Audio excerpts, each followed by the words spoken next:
Lección número 4 para el 26 de abril del 2014.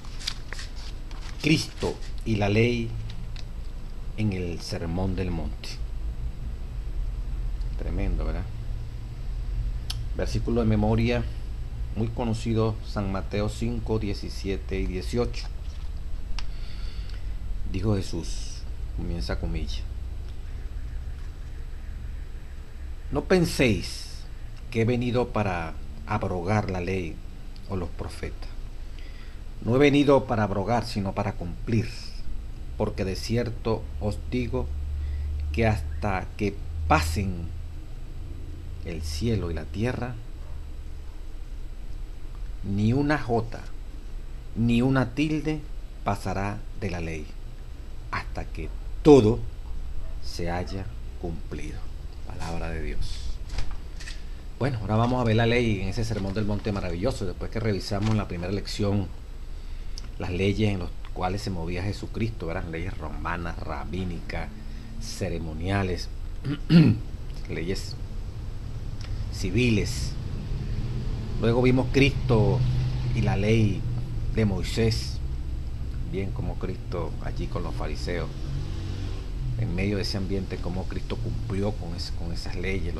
Sus padres los circuncidaron, fueron a la fiesta de los panes sin levadura 3 veces al año, fue Cristo, perdón, 3 veces en su vida fue Cristo a esa fiesta. Luego estuvimos viendo en la anterior lección Cristo y las tradiciones religiosas, como las tradiciones Jesús tuvo que combatirlas y hacerles ver que en vano ellos, a través de sus interpretaciones rabíes de esas 613 leyes del Antiguo Testamento, esas normas y reglas, querían pasar por encima del Pentateuco, de la ley de Dios, de la Torah. Lamentablemente estaban bien equivocados, especialmente ese Pentateuco, si querían pasar por encima de esas leyes con sus leyes orales, y luego fueron escritas en 2 libros adicionales. Y cómo lo quisieron entrampar con sus reglamentos, con sus tradiciones de los ancianos, y vimos cómo Jesucristo le hizo frente a todo esto y el cuidado para nosotros hoy en día también. Y finalmente, ya para esta semana, ¿verdad? Finalmente el repaso de estas 3 primeras lecciones. La 4ª lección, Cristo y la ley en el Sermón del Monte. Es el estudio que vamos a hacer dentro del marco de lo que significa el tiempo para esta lección. La lección divide en la introducción, habla de que prácticamente el Sermón del Monte abarca 3 capítulos y está dividido en 4 partes. La primera parte, la bienaventuranza. La segunda parte, la comparación que Jesús hace de la sal y la luz en relación con nosotros. La tercera parte, que es donde Jesús nos da una perspectiva más profunda de la ley. Y en la sección final, y la más larga, de Mateo 6, 1 al 7:23, Jesús proporciona claras enseñanzas sobre la conducta cristiana. Todo el discurso termina con la parábola del constructor prudente y el insensato, Mateo 7, 24, 27, que enfatiza la importancia de la obediencia a lo que Dios nos llama a hacer. Entonces, repito, 4 partes del Sermón del Monte, y esas en 3 capítulos. Las bienaventuranzas, repito, son para la primera sección. La segunda sección, Jesús compara a los cristianos con la ley y la sal, Mateo 5, 13 al 16. Y la tercera, que es donde Jesús nos da una perspectiva más profunda de la ley. Y la sección final, lo que tiene que ver con la conducta cristiana. Esta semana se va a hacer énfasis en la tercera sección, donde Jesús le da una mayor profundidad a la ley. El día domingo, ni una jota ni una tilde. El versículo de memoria, ¿verdad? Es interesante notar que aquí Jesús destaca grandemente la ley, mientras hace una declaración acerca de los escribas y los fariseos, quienes también enfatizaban mucho la ley. ¿Qué lección podemos deducir de todo esto? En el prefacio del libro El discurso del Maestro de Jesucristo, el Espíritu Santo, a través de la mensajera de Dios, el Evangelio de White, dice, comenzando la página 3, el Sermón del Monte es una bendición del cielo para el mundo, una voz proveniente del trono de Dios. Fue dado a la humanidad como ley que enunciara sus deberes y luz proveniente del cielo, para infundirle esperanza y consolación en el desaliento, gozo y estímulo en todas las vicisitudes de la vida. En él oímos al príncipe de los predicadores, el Maestro Supremo, pronunciar las palabras que su Padre le inspiró. Y hablando de la primera sesión, dice, las bienaventuranzas son el saludo de Cristo, no solo para los que creen, sino también para toda la familia humana. Parece haber olvidado por un momento que está en el mundo y no en el cielo, pues emplea el saludo familiar del mundo de la luz. Las bendiciones brotan de sus labios como el agua cristalina de un rico manantial de vida sellado durante mucho tiempo. Mire la profundidad de todo esto, hermano. No es el tema específico, pero para definir lo que es el sermón del monte, pues, con esas 4 secciones, cómo el Espíritu Profecía lo enfoca. En su primera parte, este es el prefacio. Ni una jota ni una tilde. Allí podemos ver, en esta primera parte de la lección, ¿verdad?, la eternidad de la ley. Abarcando este texto, cuando el Señor Jesucristo dice, no penséis que he venido para abrogar la ley con los profetas. La palabra ley puede implicar todo el Antiguo Testamento, incluyendo el Pentateuco especialmente. Pero también acuérdense que dentro del Pentateuco están los 10 mandamientos. Pero el mismo texto, si hablásemos de que Jesucristo allí, ¿verdad?, al decir esto, se está refiriendo solamente a la ley del Antiguo Testamento, no diría allí que hasta que pase el cielo y la tierra esto está vigente, pues. Murió Jesucristo, resucitó, y esto debía seguir vigente porque el cielo y la tierra todavía existen. Entonces allí está hablando de una ley que es eterna, una ley que se prolonga en un tiempo hasta que haya cielo nuevo y tierra nueva. Esta ley que está adaptada aquí a los seres humanos y que en principio desde antes de la fundación del mundo existía. Vamos a leer eso un momentico ahí. En la página 45 del discurso maestro de Jesucristo dice, antes que se creara la tierra existía la ley de Dios. Los ángeles se rigen por sus principios, y para que este mundo esté en armonía con el cielo, el hombre también debe obedecer los estatutos divinos. Aclarando, ¿verdad?, que la ley se adaptó a los seres humanos, pero los principios de esa ley de Dios son eternos. Los ángeles también se rigen, el principio del amor. Dice la página 14, 44. Esta que leí fue la 45 del discurso del maestro. En la 44 dice el discurso maestro de Jesucristo, la ley, dada en el Sinaí, era la enunciación del principio del amor, una revelación hecha a la tierra de la ley de los cielos. Fue decretada por la mano de un mediador. Dios había revelado el propósito de la ley al declarar a Israel, y me seréis varones santos. Fue Cristo, dice la página 43 del mismo libro, quien en medio de truenos y de fuego pronunció la ley en el monte Sinaí. Como llama devoradora, la gloria de Dios descendió sobre la cumbre y los montes temblaron, la montaña tembló por la presencia del Señor. Dice, bajo el cielo estival, cuyo silencio se veía turbado solamente por el gorgojear de los pajarillos, presentó Jesús los principios de su reino. Empero aquel que habló al pueblo ese día en palabras de amor, les explicó los principios de la ley proclamada en el Sinaí. También es interesante agregar esta primera parte, cuando uno está dando estudios bíblicos, ¿verdad?, como lo dice muy bien la lección. Cristo no vino a abrogar, sino a cumplir. Entonces, como dice aquí el folleto de Escuela Sabática, una connotación, bueno, que Él vino a cumplir, Él personalmente, y después de Él ya no vale la ley. No, vino a cumplirla, y como le decía anteriormente, dado que hasta que el cielo y la tierra no dejen de existir, la ley está vigente. Ni una jota ni una tilde será quitada de esas enseñanzas maravillosas de Dios. Entonces, dado este principio, el Señor Jesucristo hace énfasis, ¿verdad?, que lo esencial es que los principios eternos de la ley de Dios están allí y estarán allí, seguirán. Y esto hacía posible que hoy en día nosotros y los que vienen después de nosotros, que el Señor Jesucristo no viene, estos principios, es que el principio del amor nunca puede pasar. Ya los otros detalles que están adaptados a la condición humana, bueno, hasta que haya cielo y tierra, la ley estará vigente. Pero el principio del amor sigue, porque es la esencia de los 10 mandamientos.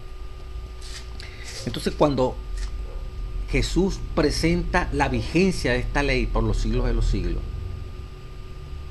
en el contexto de los versículos que vienen después del 17, el 18 y 19, y cuando comienza a especificar algunas áreas de la ley del Antiguo Testamento, ¿verdad?, lo que está concebido en el Antiguo Testamento, nos encontramos con la verdadera explicación, pues, a qué ley se está refiriendo.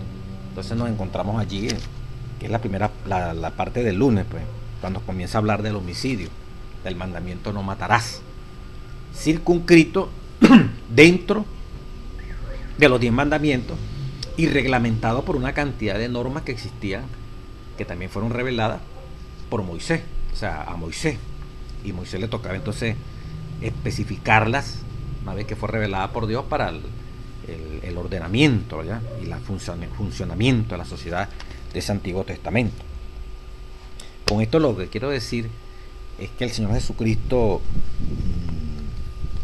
le dio, como resumió todo el Antiguo Testamento, todas esas leyes que tienen que ver con comportamiento humano, estaban en forma de principio resumida en los 10 mandamientos. Mire cómo lo dice el folleto. Habiendo afirmado, en la parte del domingo, habiendo afirmado su intención general, Jesús pasó de enfatizar el Antiguo Testamento en general a la ley en particular, como si supiera que la gente un día lo acusaría de abolir la ley. Él predice que mientras el cielo y la tierra permanezcan, la ley existirá hasta que todo se haya cumplido. Mateo 5 y 18. Repito, habiendo afirmado su intención general, Jesús pasó de enfatizar, mira el paso que dio, el Antiguo Testamento en general a la ley en particular. Como si supiera que en el futuro iban a decir que él fue a abrogar la ley bajo ninguna circunstancia. Pero como si se pensara, así como hoy en día muchos protestantes, Cristo vino a abolir la ley. Ya esto no cumplió, se murió, resucitó, hasta ahí llegó la ley. Entonces no, los principios de Dios contenidos en esa ley son eternos. Eternos. Mire como dice el mismo libro, El discurso del maestro, en la página 45. Los judíos estaban observando a ver si Jesús pisoteaba, abolía la ley. Con su enseñanza echaba por tierra algo de lo de Moisés. Por eso tuvo que decirle, yo no he venido aquí a abrogar, sino a cumplir y a dar por sentado que esto está vigente. Dice la página 45, el Salvador no dijo una sola palabra que pudiera turbar la fe en la religión ni en las instituciones establecidas por medio de Moisés, porque todo rayo de luz divina que el gran caudillo de Israel comunicó, Moisés, a su pueblo, lo había recibido de Cristo Jesús. Mientras muchos murmuraban en sus corazones que él había venido para destruir la ley, Jesús, en términos inequívocos, reveló su actitud hacia los estatutos divinos. Ahí fue cuando dijo, y leo de la página 45 del discurso del maestro: no penséis que he venido para abrogar la ley y los profetas. Entonces quedó claro, ¿verdad?, que Jesucristo lo que vino fue darle vigencia a la ley del amor, el Antiguo Testamento prácticamente se sintetizó. Por eso que dice que la ley es el árbol, es el todo, y todos los frutos, las hojas, las ramas, todo, son todas las otras partes de la Biblia, pero la raíz central, el tronco, el árbol en su esencia, viendo toda la Biblia, el Evangelio como un árbol, bueno, el centro es la santa ley de Dios. Para que esta gente entendiera mejor que él no vino a abrogar las enseñanzas del Antiguo Testamento, que no la estaba pisoteando, ni mucho menos los 10 mandamientos, y dándole a entender que los 10 mandamientos es básico.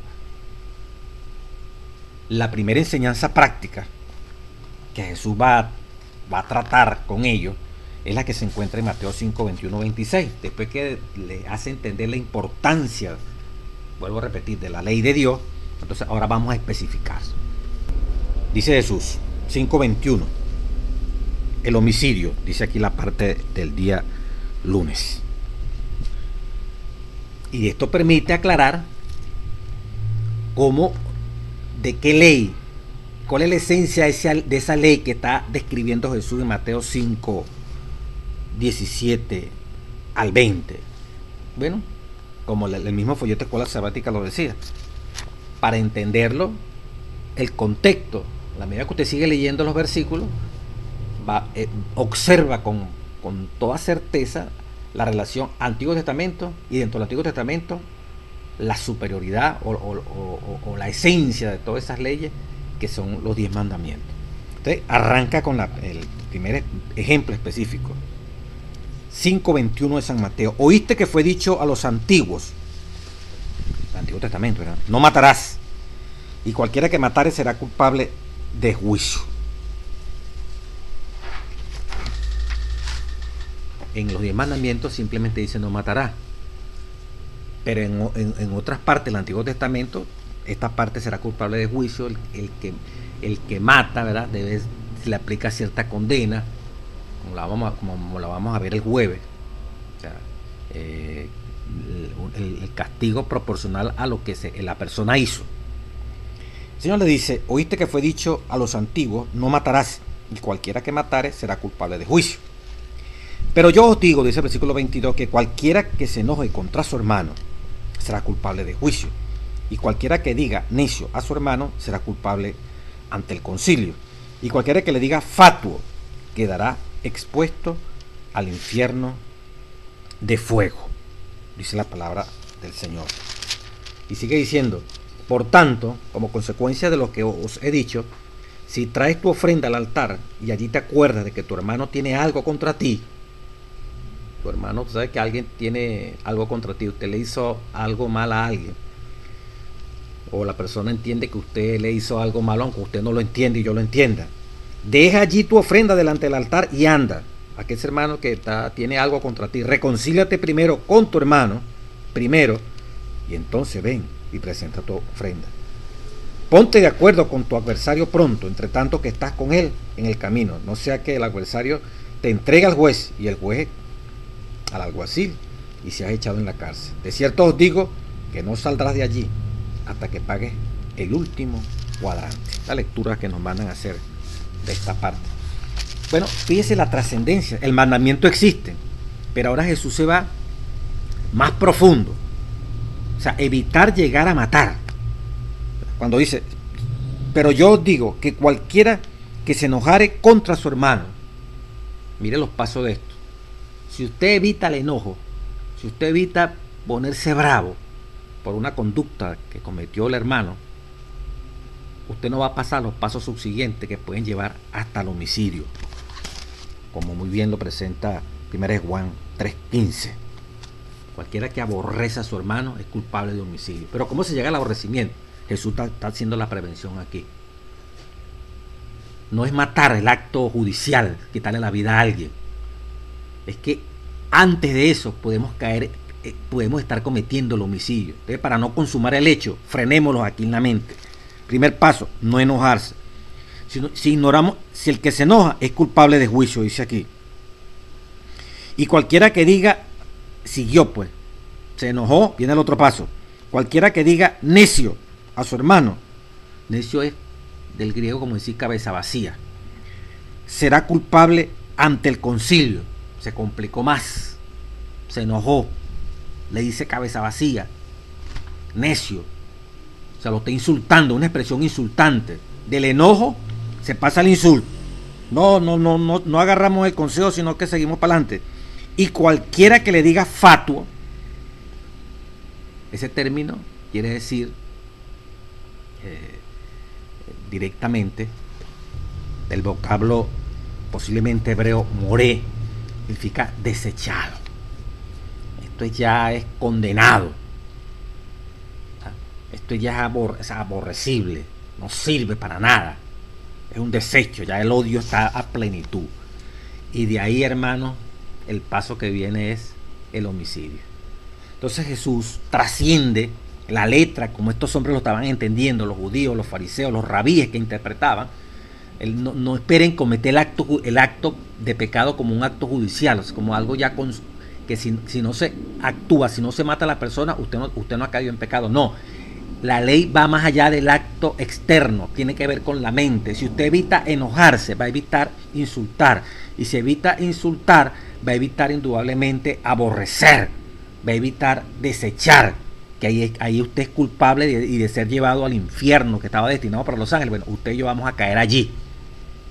Entonces Cristo le está dando una explicación más profunda a lo que ellos externamente creían. Ellos veían el pecado simplemente como el acto externo, y muchos de nosotros podemos pensar: yo no pequé, yo no lo maté, pero en la mente me enojé contra esa persona, en la mente pasé al otro paso, a decirle cabeza vacía, a decirle necio, y ahí lo estoy descalificando. Eso es una expresión insultante en el vocablo allí griego, y para nosotros también hoy en día. Pero no nos basta eso, sino que le decimos fatuo. O sea, tú eres un desecho, tú eres una basura. Y allí está el odio en lo más profundo del corazón. Y de ahí el paso a matar. Primera de Juan 3, versículo 15: el que aborrece a su hermano es culpable de homicidio. Cuando usted aborrece, ya desecha a alguien, usted es culpable de homicidio. Entonces hay que leer la cita que aparece el día viernes, pero que está pegada con esto, ¿verdad? Y dice: Jesús tomó los mandamientos por separado y explicó la profundidad y la anchura de sus requerimientos. Estoy leyendo la parte del viernes, del deseo de toda la gente, página 276.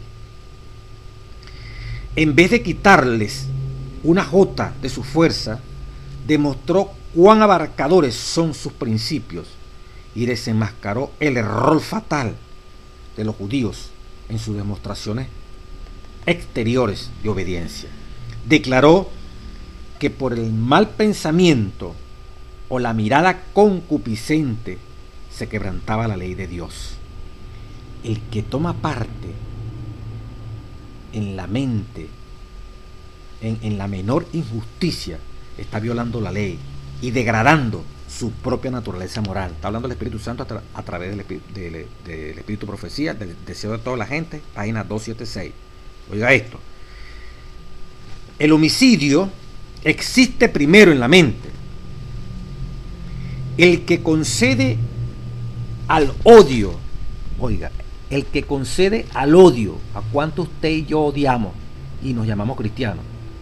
El que concede al odio, no debiera ser, ¿verdad?, un lugar en su corazón, está poniendo los pies en la senda del homicidio. El que concede al odio un lugar en su corazón está poniendo, ¿dónde? En los pies, está poniendo los pies en la senda del homicidio. Y sus ofrendas son aborrecibles para Dios. ¿Qué son aborrecibles para Dios? Sus ofrendas. Si usted y yo tenemos odio hacia alguien o hacia un grupo, mis ofrendas son aborrecibles delante de Dios. Porque ya lo decía, anda primero que tu hermano y ponte de acuerdo si algún hermano tiene algo contra ti. O sea, el no perdonar, el no reconciliarnos, nos impide adorar. Aun cuando estemos adorando, pero nuestras ofrendas, dice, retén la ofrenda y primero anda y reconcílate y luego trae la ofrenda. Pues nosotros no, igualito llevamos la ofrenda, estamos peleados con el hermano, con la hermana, con el pastor, con el anciano, igualito llevamos la ofrenda y creemos que lo estamos haciendo muy bien. Pero aquí lo dice, esa ofrenda es aborrecible, deseado de toda la gente, página 276. Entonces Cristo trascendió, Cristo fue más allá del mandamiento no matarás como lo estaban interpretando ellos, y por eso fue que fracasaron los judíos. Pensaba que era un cumplimiento exterior. No, el pecado comienza aquí en la mente. Los deseos pecaminosos es la raíz, por eso la raíz de todos los pecados comienza aquí en la mente. El 10º mandamiento, no codiciarás, ahí está la raíz, de ahí se origina, dice patriarcas y profetas, todos los pecados. La concupiscencia son malos deseos pecaminosos. Un deseo pecaminoso, querer matar, querer destruir, codiciar. Entonces, por eso que Jesús dijo, ¿verdad? En San Mateo, capítulo 20, porque os digo que si vuestra justicia no fuere mayor que la de los escribas, no entraré en el reino de los cielos. Nosotros entendemos el mandamiento no matarás, hasta ahí lo entendían los judíos, pero más allá es que podemos matar a la persona en la mente. Si permitimos el enojo y el enojo le damos cabida al insulto, porque llamamos necio al hermano, y si después permitimos llamarlo fatuo, que es desechado, basura, que no sirve, está condenado, hermano, el odio se apoderó de nosotros. Ahí lo que vamos es a matar. Entonces, ¿cómo evitamos todo esto? Prohibido enojarse, porque eso da pie a todo lo demás. Viene la otra profundidad de estas leyes que Jesús está explicando allí. Seguidito. Mateo 5, 27 al 32. Mire cómo dice. Antiguo Testamento y Nuevo Testamento. Oíste que fue dicho, no cometerás adulterio. Ah, ¿sí lo oyeron? Ok. Pero yo os digo, dice Jesús, que cualquiera que mira a una mujer para codiciarla, ya adulteró con ella en su corazón. Por tanto, si tu ojo derecho, por tanto, como consecuencia, como está hablando, pero yo os digo que cualquiera que mira de mirar, en el griego directo dice, pero yo os digo que cualquiera que mira con el deseo de codiciar a una mujer, ya adulteró en su corazón. O sea, no necesitó ese hombre ir a dormir con la mujer, sino que cualquiera que mira con el deseo, ¿verdad?, de tenerla para él y cometer la acción sexual, ya adulteró en su corazón, con ella en su corazón. No fue solo, con ella en su corazón. Por tanto, como consecuencia, mira lo que tienes que hacer. Si tu ojo derecho te es ocasión de caer, sácalo y échalo de ti, pues mejor te es que se pierda uno de tus miembros y no que todo tu cuerpo sea echado al infierno. Si tu mano derecha te es ocasión de caer, córtala y échala de ti, pues mejor te es que te pierda uno de tus miembros y no que todo tu cuerpo sea echado en el infierno. Otra vez Jesucristo. Esta es la tercera sección del Sermón del Monte. Después de la bienaventuranza, la comparación de nosotros como sal, como luz. Ahora viene la tercera sección. Se está profundizando. ¿Cómo van a creer ustedes que él vino a abolir la ley? Si aquí está hablando de la profundidad de la ley. Pero muchos hermanos protestantes creen que no, se están abolidos los mandamientos. Miren, este es el graso error. Cuando Jesús está profundizando. Miren, está abolido hasta esto que Jesús dijo que con el pensamiento pecamos. Imagínate lo diabólico de ese concepto. Entonces, hablando de esta parte, ¿verdad?, del adulterio, el Señor lo habló claro. No hay necesidad de cometer el acto en sí para decir ya adulteró. No, es que con el mirar codicioso ya adulteramos con la persona. Mira lo que dice el Espíritu de Profecía de esto en la página 54 del mismo libro El Discurso del Maestro. Los judíos se enorgullecían de su moralidad y se horrorizaban de las costumbres sexuales de los paganos. La presencia de los jefes romanos enviados a Palestina por causa del gobierno imperial, era una ofensa continua para el pueblo, porque con estos gentiles había venido muchas costumbres paganas, lascivia, disipación. En Capernaum, los jefes romanos asistían a los paseos y desfiles con sus frívolas mancebas jóvenes, y a menudo el ruido de sus orgías interrumpían la quietud del lago cuando sus naves de placer se deslizaban sobre las tranquilas aguas. La gente esperaba que Jesús denunciase ásperamente a esta clase, pero con asombro escuchó palabras, la gente, que revelaban el mal de sus propios corazones. Cuando se aman y se acarician malos pensamientos, por muy en secreto que sea, dijo Jesús, se demuestra que el mal reina todavía en el corazón.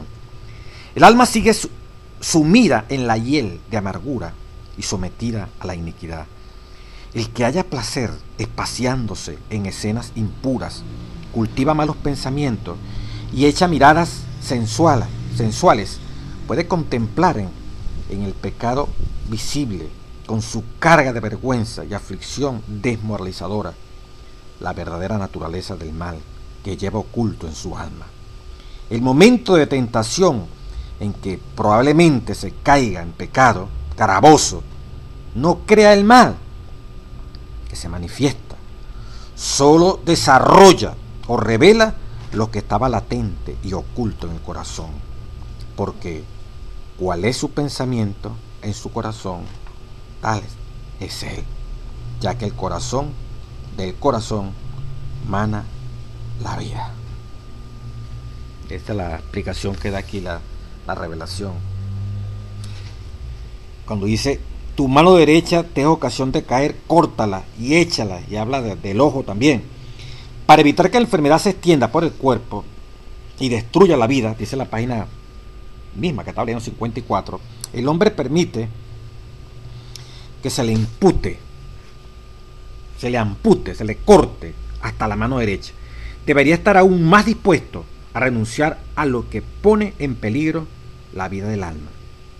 Las almas degradadas y esclavizadas por Satanás han de ser redimidas por el Evangelio para participar de la libertad gloriosa de los hijos de Dios. El propósito de Dios no es únicamente librarlos del sufrimiento, que es consecuencia inevitable del pecado, sino salvarnos del pecado mismo.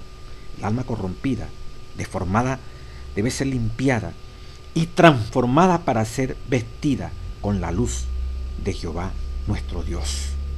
Debemos ser hechos conforme a la imagen de su Hijo.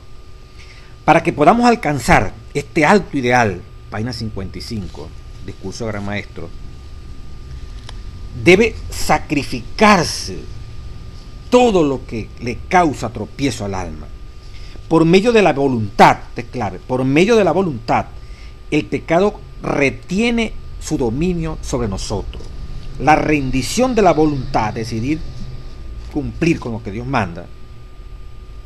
La voluntad es la capacidad de decidir sí o decir no, aceptar o no aceptar. La rendición de la voluntad se representa como la extracción del ojo o la amputación de la mano.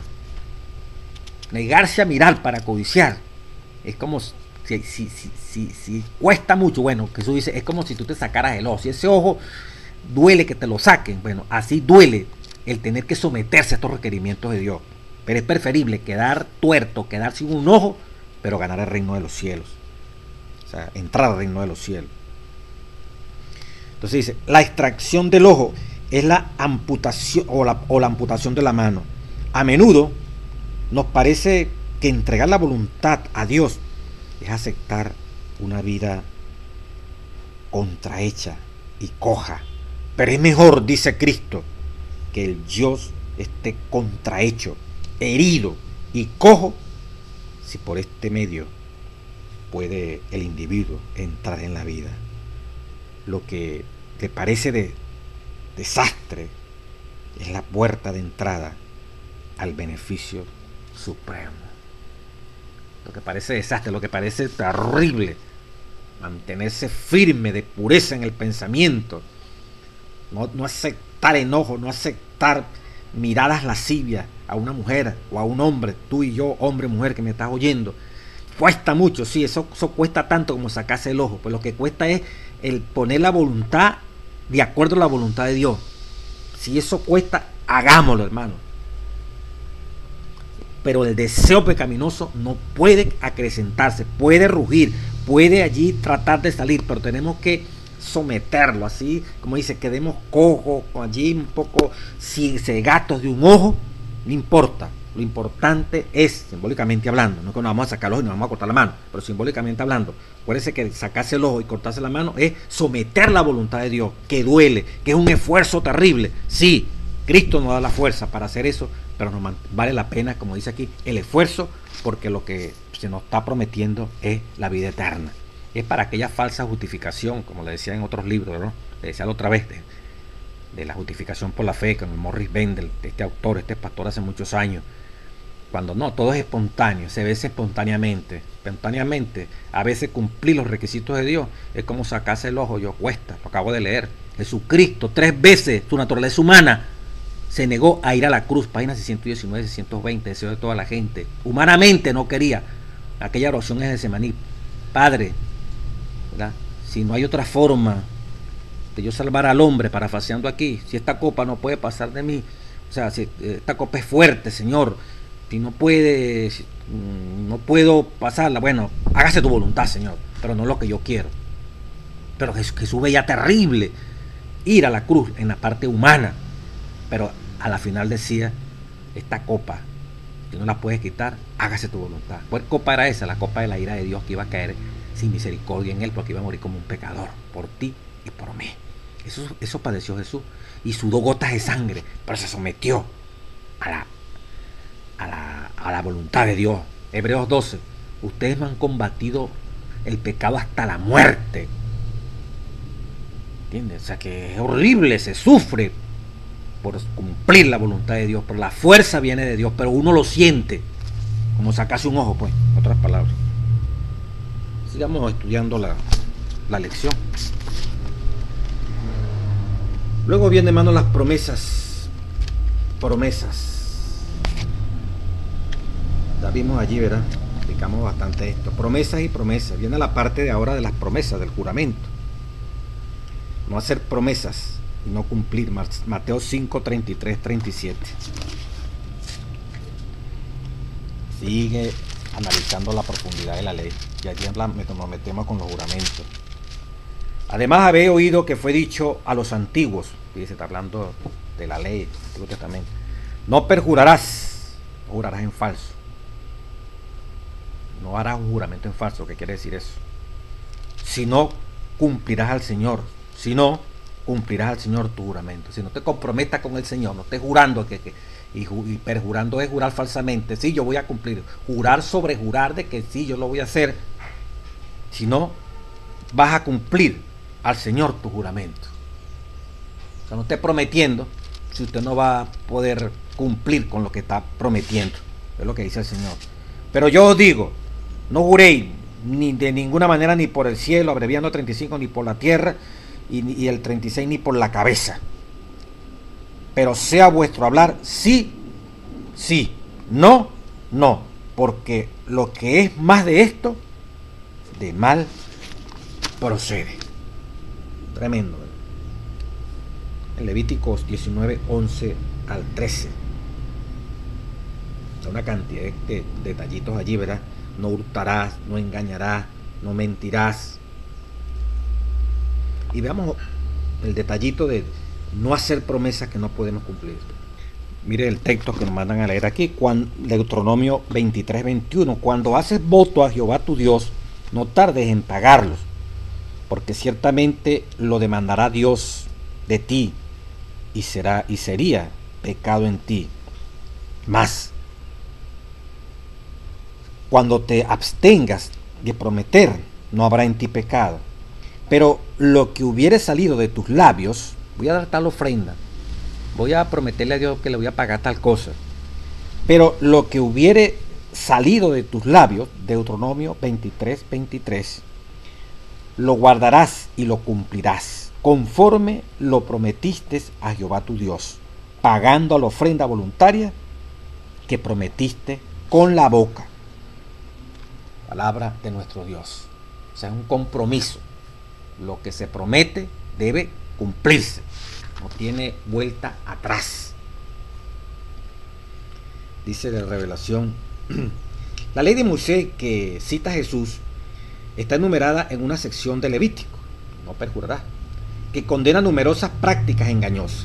Aquí otra vez es evidente que la preocupación de Jesús son las intenciones. Cualquiera que hace una promesa sin la intención de cumplirla ha hecho una decisión consciente de pecar. Cualquiera que hace una promesa sin la intención de cumplirla, o simplemente de un arrebatón de una emoción, pues sí, yo voy a darle esto al Señor y está comprometido allí. No. Y usted a la final no puede cumplirla. Mire, cúmplala. Tenemos que cumplirla. Entonces Jesús dice, piénsalo bien antes de hacerlo.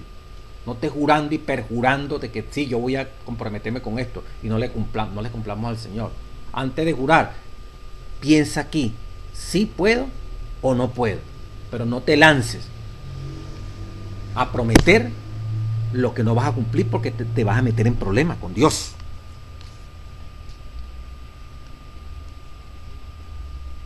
Prometer y no cumplir, ¿verdad? ¿Se acuerdan de Ananías y Zafira? Prometieron, no cumplieron y murieron. A diferencia de las personas culpables de hacer falsos juramentos, la que hace el que hace una promesa financiera a Dios no tiene necesariamente la intención de defraudarlo. Sin embargo, Jesús conoce la naturaleza humana y advierte contra hacer promesas que uno no puede lamentar más tarde. La historia de Ananías y Zafira, quienes prometieron a Dios con toda la intención de cumplir, pero cambiaron su decisión y recibieron de Dios el castigo de muerte. Es un poderoso ejemplo de la manera en que Dios considera este pecado. Más bien que hacer promesas que ni siquiera tiene la posibilidad de cumplir, un cristiano debiera ser una persona de integridad, cuyo sí signifique sí y cuyo no signifique no. No puedo. Sí puedo. Bueno, vamos a ver. Yo le prometo que voy a ir. Si usted está seguro, diga sí. Si no, no. Porque se complica con Dios. Entonces, es la intención. Es el pensamiento, ¿verdad?, lo que nos lleva a pecar. No, hasta que no se vea violado el mandamiento, el acto que lo vea la gente, no hemos pecado. No. Es internamente ve Dios. La intención del corazón será juzgada delante de los ojos de nuestro Dios. En 1 Corintios capítulo 4, versículo 5, hablando de las intenciones del corazón, dice, así que no juzguéis nada antes de tiempo. 1 Corintios 4, 5, hasta que venga el Señor, el cual aclarará también lo oculto de las tinieblas y manifestará las intenciones de los corazones. Y entonces cada uno recibirá su alabanza de Dios. Dios aclarará también lo oculto de las tinieblas y manifestará las intenciones de los corazones. Así que no juzguéis hasta que venga el Señor. Dios va a revelar hasta lo más oculto, pues, del corazón, esas intenciones. Entonces Jesús quiere precisamente que cuidemos esa área, de tal manera que en lo más profundo de nuestros corazones, esa ley que fue puesta allí, en ese nuevo pacto, escrita allí, tanto en el cerebro como allí en el corazón, para que por sentimiento y por razón, en lo más profundo de tu ser y mi ser, se mueva la purificación, la santificación de lo que son nuestras intenciones, nuestros deseos. Tienen que ser puros, para de esa manera, con ese poder regenerador del Espíritu Santo, esos deseos dirigidos por Dios, controlados por Dios, colocados por Dios en nuestro corazón, nuestros deseos, tomados por Él, porque nacimos para Él. no haya la oportunidad de ceder al pecado, hermano. No esperemos sentirnos que somos pecadores cuando la transgresión ya es un hecho, cuando la violación de un mandamiento ya es un hecho. Entonces ahí es cuando somos pecadores. Es antes. En el pensamiento brota, en el pensamiento sale, como lo dice el libro de Santiago, cuando habla del pecado. Dice Santiago en el capítulo 1, versículo 12: bienaventurado el varón que soporta la tentación, porque cuando haya resistido la prueba recibirá la corona de la vida que Dios ha prometido a los que le aman. Entonces mire como dice Santiago 1:13: cuando alguno es tentado, no diga que es tentado de parte de Dios, porque Dios no puede ser tentado por el mal, ni Él tienta a nadie. Entonces, versículo 14, el capítulo 1, sino que cada uno es tentado, cada uno es invitado a pecar, cada uno es invitado a violar los mandamientos de Dios, cuando de su propia concupiscencia, cuando de nuestros propios pensamientos pecaminosos, es atraído y seducido. Es atraído y coqueteamos y caemos. Entonces la concupiscencia, nuestros malos deseos, dice el versículo 15, después que han concebido, después que están metidos aquí en la cabeza, da luz al pecado. Y el pecado, siendo consumado, da luz a la muerte. ¿Dónde comienza todo? Sino que cada uno es tentado, cada uno siente la invitación a hacer lo malo, cuando de su propia concupiscencia es atraído y seducido. Nuestros propios pensamientos pecaminosos son los que hacen posible que Satanás nos atraiga. Satanás nos pone la propuesta, pero la propuesta, mirar a una mujer, a decir una mentira, a engañar, a actuar indebidamente en cualquier actitud de la vida, a matar, a enojarnos. Él nos pone la propuesta, pero es en nuestros pensamientos donde inmediatamente se va a generar la posibilidad de acceder con nuestros pensamientos pecaminosos. Si los pensamientos pecaminosos le pidiéramos todos los días a Dios que no reine, que no tenga la fuerza como para dominar nuestra voluntad, aun cuando someter esos pensamientos es una cosa muy terrible que tengamos que hacer, con la ayuda de Dios hay que hacerlo, hermano. Hay que hacerlo. Pero no cometamos el error de pensar como los judíos, como estos rabinos que interpretaban la ley, de que hasta que no consumamos el pecado, no somos pecadores. En la mente comienza este proceso, hermano. Y cuando en la mente este proceso usted siente, yo siento el pensamiento pecaminoso, hay que prender las alarmas. Hay que rogarle a Dios para no enojarnos, para no codiciar, para no mirar lo que no debemos mirar, para no prometer lo que no debemos prometer. Y finalmente, el día jueves termina con la ley de talión, Mateo 5, 38 al 48. Ley de las represalias, dice aquí la revelación. 5, 38, 48, palabra de nuestro Dios. Amplificando, ¿verdad? Para la profundidad de la ley. 5, 38. Dice: cualquiera oíste que fue dicho, ojo por ojo y diente por diente. Ok. Pero yo os digo, fíjense, Jesucristo no cortó ese versículo, no lo eliminó, sino que profundizó lo que cuando se dio este mandamiento, que era lo que Dios quería que ellos entendieran. Pero yo os digo, no resistáis al que es malo, antes a cualquiera que te hiriere en la mejilla derecha, vuélvele también la otra. Y al que quiera ponerte en pleito, quitarte la túnica, déjale también la capa. Y a cualquiera que te obligue a llevar carga por una milla, lleva 2. Y el que te pida, dale. Y al que quiera tomar de ti prestado, no lo rehuséis. Oíste, dice la revelación, oíste que fue dicho, amarás a tu prójimo y aborrecerás a tu enemigo. Pero yo os digo, amad a vuestros enemigos, bendecid a los que os maldicen, haced bien a los que aborrecen, y orad por los que os ultrajan y os persiguen, para que seáis hijos de vuestro Padre que está en los cielos, que hace salir el sol sobre malos y buenos, y hace llover sobre justos e injustos. Porque si amáis a los que os aman, ¿qué recompensa tendréis? ¿No hacen también lo mismo los publicanos? Y si saludáis a vuestros hermanos solamente, y a los demás no, diríamos nosotros aquí, ¿verdad?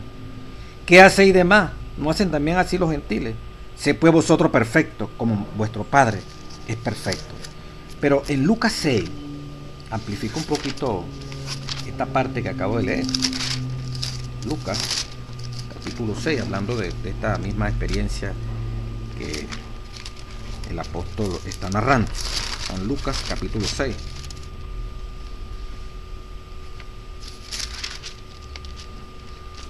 En Lucas 6, una parte final de lo que hablábamos de Mateo 5, entre el versículo 31, Lucas 6, como queréis que hagan los hombres con vosotros, así también haced vosotros con ellos. Porque si amáis a los que os aman, ¿qué mérito tenéis? Porque también los pecadores aman a los que los aman. Y si hacéis bien a los que os hacen bien, ¿qué mérito tenéis? Porque también los pecadores hacen lo mismo. Si prestáis a aquellos de quienes esperáis recibir, ¿qué mérito tenéis? Porque también los pecadores prestan a los pecadores para recibir otro tanto. Amad, pues, a vuestros enemigos. Eso no lo hacen los pecadores. Y haced bien y prestad, que también lo hacen los pecadores, pero mirad la diferencia. Y haced bien y prestad, no esperando de ello nada. Los pecadores sí esperan que cuando uno hace bien, le hagan bien. Cuando uno presta, le presten. ¿Ah? Pero el cristiano no hace así. No. Amad pues a vuestro enemigo y haced bien y prestad, no esperando de ello nada. Y será vuestro galardón grande, y seréis hijos del Altísimo, porque Él es benigno para con los ingratos y malos. Sed pues misericordiosos, como también vuestro Padre es misericordioso. En Mateo 5:48 decía, sed pues perfecto, como mi Padre es perfecto. Dice la parte esa del jueves, ¿verdad? Del jueves, de la lección. Mateo 5:38, mandan a leerlo hasta el 48, lo que estaba comentando. Dice, oíste que fue dicho ojo por ojo, diente por diente, pero yo os digo, no resistáis al que es malo. Y mire lo que dice entonces de este texto el espíritu de la profecía, en el discurso de Gran Maestro, página 61. No resistáis al que es malo, antes a cualquiera que te hiera en la mejilla derecha, vuélvete también la otra. Constantemente surgían ocasiones de provocaciones para los judíos en su trato con los soldados romanos. Había tropas acantonadas en diferentes sitios de Judea y Galilea, y su presencia recordaba al pueblo su propia decadencia nacional. Con amargura íntima oían el toque del clarín y veían cómo las tropas se alineaban alrededor del estandarte de Roma para rendir homenaje a este símbolo de su poder. Las fricciones entre el pueblo y los soldados eran frecuentes, lo que acrecentaba el odio popular. A menudo, cuando algún jefe romano con su escolta de soldados iba de un lugar a otro, se apoderaba de los labriegos judíos que trabajaban en el campo y los obligaban a transportar su carga trepando la ladera de la montaña o a prestar cualquier otro servicio que pudieran necesitar. Esto estaba de acuerdo con las leyes y las costumbres romanas, y la resistencia a esta exigencia solo traía vituperio y crueldad. Cada día aumentaba en el corazón del pueblo el anhelo de liberación del yugo romano, especialmente, página 62, entre los osados y bruscos galileos, cundía el espíritu de rebelión, por ser Capernaum una ciudad fronteriza, era la base de una guarnición romana. Y aún mientras Jesús enseñaba, una compañía de soldados romanos que se hallaba a la vista recordó a sus oyentes, todo el grupo de personas que estaba oyendo allí en Sermón del Monte, cuán amarga era la humillación de Israel. El pueblo miraba ansiosamente a Cristo. El pueblo esperaba que Él fuese quien humillaría al orgullo de Roma. Miró Jesús con tristeza los rostros de la gente vueltos hacia Él. Notó el espíritu de venganza de estas personas que habían dejado su impresión maligna sobre ellos. La venganza estaba en esa gente que oía a Jesús, odiando a esos romanos. Y reconoció con cuánta amargura el pueblo ansiaba poder para aplastar a sus opresores. Tristemente les aconsejó, no resistáis al que es malo, antes a cualquiera que te hiriere en tu mejilla derecha, vuelve también la otra. Estas palabras eran una repetición de las enseñanzas del Antiguo Testamento. Es verdad que la regla ojo por ojo y diente por diente se hallaba entre las leyes dictadas por Moisés, pero era un estatuto civil. Nadie estaba justificado para vengarse, porque el Señor había dicho, no digas yo me vengaré, no digas como me hizo, así lo haré. Cuando cayere tu enemigo, no te regocijes. Eran los preceptos de la ley de Moisés. Si el que te aborrece tuviere hambre, dale de comer pan, y si tuviere sed, dale de beber agua. Estoy leyendo la página 62 del discurso del maestro. Toda la vida terrenal de Jesús fue una manifestación de este principio, para traer el pan de vida a sus enemigos. Nuestro Salvador dejó un hogar en los cielos, aunque desde la cuna hasta el sepulcro lo abrumaron las calumnias y la persecución. Jesús no les hizo frente, sino expresando su amor perdonador. Por medio del profeta Isaías dice: di mi cuerpo a los heridores y mis mejillas a los que me mesaban la barba. No escondí mi rostro de injurias y disputos. Angustiado y afligido, no abrió su boca. Como cordero fue llevado al matadero, y como oveja delante de sus trasquiladores, enmudeció y no abrió su boca. Desde la cruz del Calvario resuenan a través de los siglos su oración en favor de sus asesinos y el mensaje de esperanza al ladrón moribundo.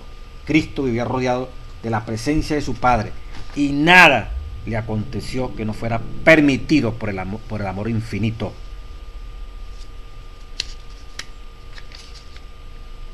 Para bien del mundo. Esto era una fuente de consuelo, y es también para nosotros. El que está lleno del Espíritu de Cristo mora en Cristo. El golpe que se le dirige a él cae sobre el Salvador, que lo rodea con su presencia. Todo cuanto le suceda viene de Cristo. No tiene que resistir el mal, porque Cristo es su defensor.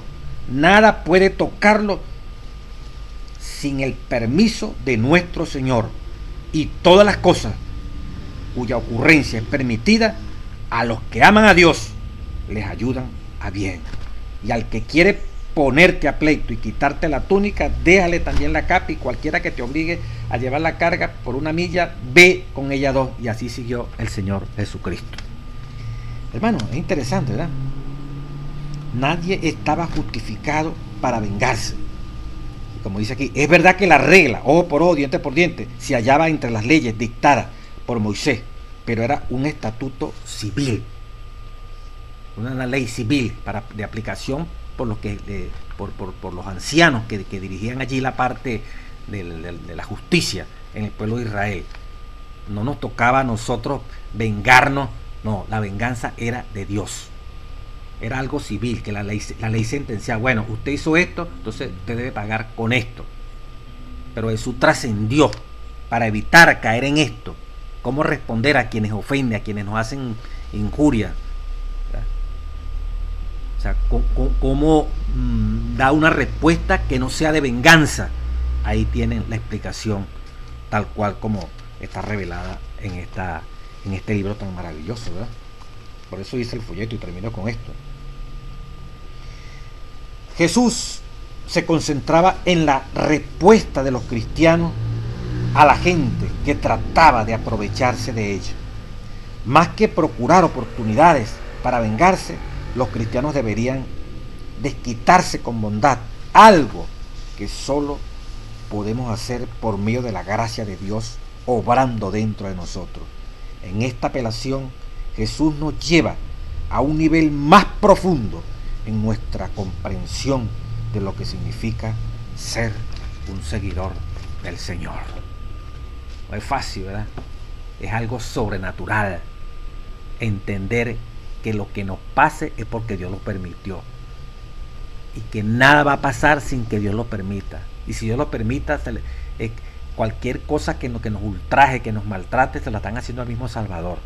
Y si Dios permitió que pasáramos por esa prueba, por esa dificultad, recordemos que Dios es amor, en la buena y en la mala. Termino con esta cita, primera de Juan 4:18. Esta es una declaración importante, porque hay muchos que desean amar y servir a Dios. No obstante, cuando viene la aflicción sobre ellos, no disciernen el amor de Dios en ella. No va a haber amor de Dios cuando uno está sufriendo, sino disciernen en la mano del enemigo. Se conduelen, murmuran y se quejan, pero este no es el fruto del amor de Dios en el corazón. Si tenemos perfecto amor, sabremos que Dios no está tratando de herirnos, sino que en medio de las pruebas, el dolor y la penalidad, está tratando de perfeccionarnos y probar el temple de nuestra fe. Cuando dejemos de preocuparnos en cuanto al futuro y comencemos a creer que Dios nos ama y desea hacernos bien, confiaremos en Él como el niño confía en su padre amante. Entonces nuestras dificultades, tormentos desaparecerán y nuestra voluntad será absorbida en la voluntad de Dios. Matutinas, hija e hija de Dios, página 248. Dios bendiga a su iglesia.